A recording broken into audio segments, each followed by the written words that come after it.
প্ৰত্যেকজন কৰ্মচাৰীৰ কাৰণে এখন বৃহৎ নটিফিকেশ্যন, যিখন নটিফিকেশ্যন প্ৰত্যেকজন কৰ্মচাৰীৰ কাৰণে দৰকাৰী হয়, ইম্পৰ্টেণ্ট হয় আৰু কঠোৰ নিৰ্দেশনা তেওঁলোকলৈ দিয়া হৈছে। আৰু ক'ৰ পৰা আহিছে চাওক, এই নটিফিকেশ্যনখন আহিছে government of Assam, department of personal A, Assam secretariat, civil, Dispur. তাৰিখটো চাওক 14/7/2026 তাৰিখত এইখন নটিফিকেশ্যন প্ৰকাশিত কৰা হৈছে।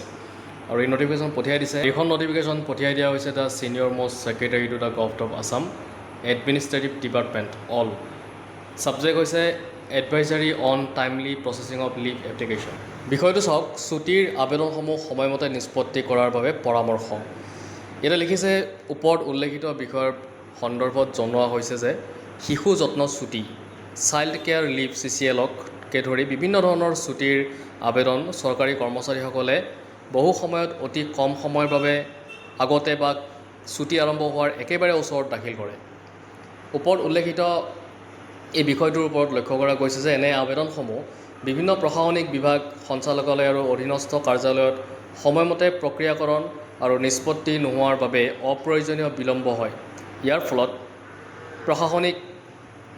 প্ৰশাসনিক অসুবিধাৰ সৃষ্টি হয় আৰু আনফালে আবেদনকাৰীসকলেও অপ্ৰয়োজনীয় ব্যক্তিগত সমস্যাৰ সন্মুখীন হয়। সেয়েহে তলত দিয়া নিৰ্দেশনাসমূহ কঠোৰভাৱে পালন কৰিবলৈ নিৰ্দেশ দিয়া হৈছে। নম্বৰ 1, এতিয়াৰে পৰা যিকোনো বিষয়া বা কৰ্মচাৰীয়ে ছুটী ল'ব বিচাৰিলে প্ৰচলিত নিয়ম অনুসৰি হঠাৎ হোৱা চিকিৎসাজনিত জৰুৰী অৱস্থাৰ বাহিৰে যথেষ্ট আগতেই আনুষ্ঠানিকভাৱে ছুটীৰ আবেদন দাখিল কৰিব লাগিব, যাতে প্ৰশাসনিক প্ৰক্ৰিয়াকৰণৰ বাবে যথেষ্ট সময় থাকে।